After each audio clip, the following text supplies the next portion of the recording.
직장 생활에도 이런 룰을 정리한 책이 있다. 그게 취업 규칙이다. 많은 분들이 안 읽고 계십니다. 그래서 사실은 문제인데요. 심지어는 내 권리 전반이 그냥 날아가게 될 수 있는 문제이기 때문에 굉장히 중요한 부분입니다.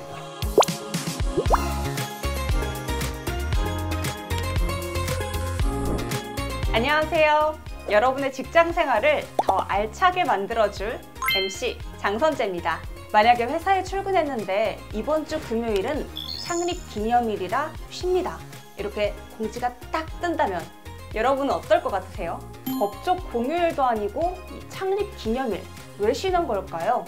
그 이유가 바로 오늘 이야기할 주제 취업 규칙에 있습니다. 오늘은 우리가 잘 모르는 회사의 취업 규칙에 대해 살펴볼 텐데요. 이 중요한 주제를 풀어주실 전문가 소개합니다. 김정목 부장님 나오셨습니다. 안녕하세요. 네, 반갑습니다. 한국노총 김정목 부장입니다. 오늘 다루는 주제는 사실 나한테 직접적인 영향을 미치는 회사의 모든 규칙이다, 이렇게 파악할 수가 있겠는데요. 취업 규칙을 모르면 내 휴가나 혹은 내 연봉, 그리고 심지어는 내 권리 전반이 그냥 날아가게 될 수 있는 문제이기 때문에 굉장히 중요한 부분입니다. 사실 저는 이 단어를 오늘 처음 들어보거든요. 저 같은 사람이 쉽게 이해할 수 있도록 오늘도 잘 부탁드립니다. 먼저 키워드로 취업 규칙에 대해 파헤쳐 볼 텐데요. 목 부장님이 준비하신 키워드 룰북입니다. 룰북 하니까 저는 또 룩북이 생각나는데요. 정확히 어떤 의미로 이 키워드를 고르셨는지 궁금합니다. 생각하시는 것과 비슷합니다. 이 패션뿐만 아니라 뭐 게임이라든가 최근에는 뭐 SNS에서도 우리가 따져야 될 규칙, 뭐 톤 앤 매너 이런 것들이 있잖아요. 그래서 직장 생활에도 이런 룰을 정리한 책이 있다. 그게 취업 규칙이다. 이렇게 이해하시면 좋을 것 같습니다. 그러니까 이 회사에서 룰을 정리한 게 취업 규칙이고, 그래서 룰북이라고 표현하신 거네요. 네, 맞습니다. 이 취업 규칙은 회사에서 규정하고 있는 전반적인 근로 조건, 뭐 급여, 복무 규정, 회사의 운영 원칙 전반을 정리한 문서라고 보시면 돼요. 회사에서 여러분이 어떤 권리를 갖고 있고 어떤 방식으로 업무를 추진해야 되고 그거에 따른 의무와 권리가 무엇인지 사실 전부 다 나와 있는 것이다, 이렇게 볼 수 있어요. 생각보다 엄청 중요한 문서 같아요. 근데 우리가 또 평소에 이런 걸 잘 안 읽게 되잖아요. 많은 분들이 안 읽고 계십니다. 그래서 사실은 문제인데요. 안 읽고 그냥 넘어가게 되면 그만큼 불이익도 자기한테 다가오는 거다라고 이해하시면 좋을 것 같아요. 어떤 불이익이 있죠? 처음에 취업 규칙 작성할 때 사용자 주도로 아무래도 작성을 하게 되다 보니까 조금은 근로자한테 불리한 내용들이 들어가게 되는 경우가 있어요. 그래서 이런 부분들을 우리가 사전에 확인할 필요가 있다. 근로기준법을 기준으로 작성되는 근로계약서가 있잖아요. 근데 왜 따로 취업규칙이 필요한 거죠? 근로기준법이라고 하는 것이 정해져 있지만 개별 기업마다 또 그거에 더해서 규칙들을 정할 수 있다라고 하는 것이 취업규칙이거든요. 그렇기 때문에 별도로 규정하는 게 사실 맞고요. 쉽게 얘기하자면 근로기준법은 최소기준, 취업규칙은 조금 더 그거보다 상위의 기준이다. 그럼 취업규칙이 만약에 법보다 더 불리하게 작성되면 그럼 어떻게 되죠? 취업규칙이 근로기준법에 위배되는 내용으로 작성되어 있다라고 하면 해당 조항은 무효가 됩니다. 자, 그러면 여기서 간단하게 질문 하나 드릴게요. 취업규칙은 근로계약서랑 같은 것이다, 아니다? 둘 중에 뭐가 정답일까요? 취업규칙은 회사 전체 규칙을, 그리고 근로계약서는 개별 근로자 조건을 정한 거니까 다르다고 생각합니다. 네, 맞습니다.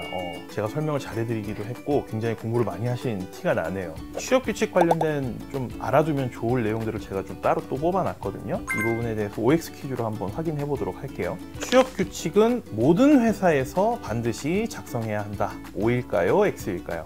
회사라면 당연히 취업규칙이 있어야 될 것 같아요. 그래서 제 선택은 O입니다.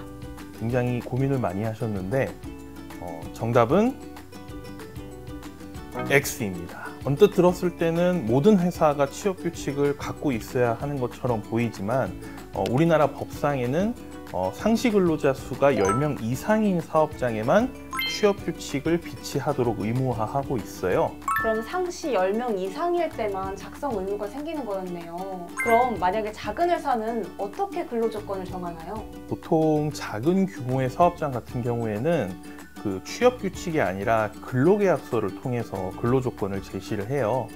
다만 취업 규칙이라고 하는 게 없을 뿐이지 기본적으로 모든 직원들한테 어느 정도의 규칙은 갖고 적용은 해야 된다라고 하는 거는 사실 사용자분들도 알고 계셔야 하는 사항입니다. 네, 이해가 딱 됐습니다. 그럼 다음 문제 주시죠. 두 번째 문제입니다. 취업 규칙은 사용자 독단으로 근로자에게 불리하게 변경할 수 있다. 맞으면 O, 틀리면 X. 에이, 이건 당연히 X죠. 불리하게 바꾸는 건 무조건 동의가 필요할 것 같아요. 근데 구체적으로 어떻게 동의를 받아야 하나요? 동의하지 않으면 또 어떤 문제가 있나요? 취업 규칙이 기본적으로 근로자에게 만약에 불리하게 변경하려고 한다라고 한다면 근로기준법에 의해서 근로자 과반수의 동의를 반드시 받아야 합니다. 이 과정이 없는 경우 이 변경된 취업 규칙은 효력이 없다라고 얘기를 할 수가 있어요.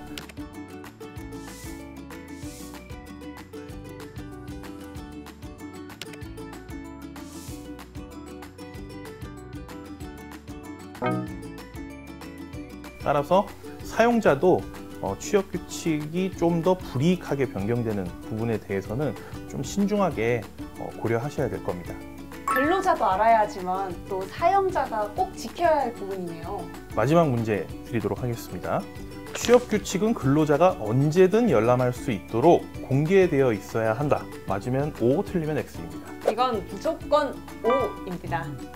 취업 규칙을 볼 수 있어야지 또 내 권리도 확인할 수 있잖아요. 맞습니다. 그 취업 규칙은 기본적으로 모든 종사자들이 언제 어디서나 자유롭게 열람할 수 있도록 비치해 놓는 것이 원칙입니다. 기본적으로 사무실 내에 좀 공개되어 있는 공간에 비치를 해 놓는다든가, 그리고 요즘에는 워낙 전산망이 잘 돼 있어서 사내 전산망에 파일 하나 업로드 해 놓으면 그걸로 다 인정이 되거든요. 그렇기 때문에 이런 방식으로 근로자가 언제든지 볼 수 있도록 게시하는 것이 굉장히 중요하다라고 할 수 있겠습니다. 네, 오늘 이렇게 퀴즈 풀면서 취업 규칙의 중요성 다시 한번 알아보고 갑니다. 이제 현장에서 실제로 벌어지는 사례를 통해 더 생생하게 알아보는 현장 책 시간입니다. 취업 규칙 때문에 문제가 생기는 경우에 대해 살펴볼 텐데요. 부장님, 오늘은 어떤 사례 준비해 오셨죠? 이 취업 규칙을 작성하고 운용하는 과정에서 이 근로자의 권리를 침해하는 일들이 종종 생기거든요. 사용자와 근로자 모두를 위해서 만들어진 문서로 계속해서 작용할 수 있도록 하는 것이 필요하다는 점에서 한번 사례를 보도록 하겠습니다. K기관에서 일하는 L씨는 가족여행을 가려고 연차를 계획적으로 사용하려고 했습니다. 그런데 기관에서 올해 연차는 10월 1일과 2일에 전 직원이 무조건 쓰세요 라고 통보를 했습니다.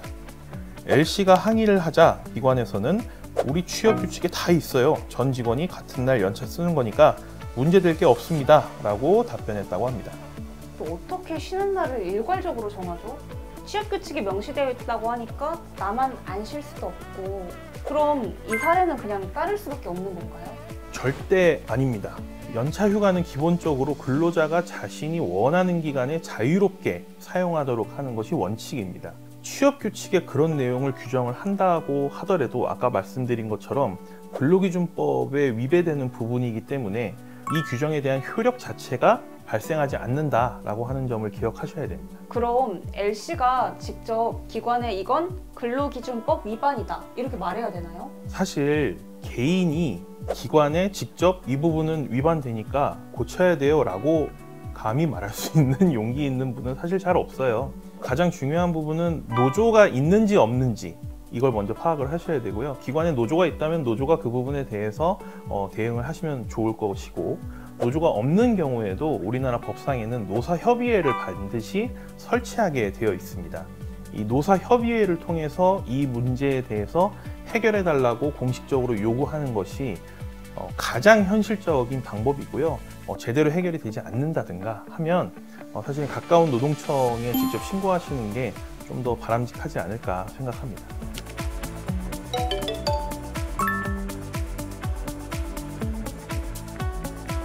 제가 알고 있던 것보다 더 도움받을 곳이 생각보다 많은 것 같아요. 자, 오늘 배운 내용을 한 줄로 정리해보는 시간입니다. 저는 5글자로 표현할 수 있을 것 같아요. 확인 후 대응. 취업 규칙을 꼼꼼히 확인하고 또 문제를 발견하면 바로 대응해야겠어요.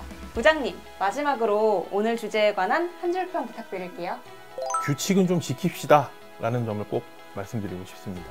사실 현장에서는 이 취업 규칙을 회사, 사용자 측, 그리고 인사 담당하시는 분들이 거의 다 정하고 있습니다. 그래서 가끔 근로자한테 불리한 내용이 다소 섞여 들어가는 경우가 있어요. 취업 규칙이 내 권리를 침해하고 있지는 않은지 꼭 확인하셨으면 좋겠다라는 점 말씀드리고요. 그리고 더 중요한 건 혹시 문제가 있으면 즉각적으로 대응하시는 것이 무엇보다 필요합니다.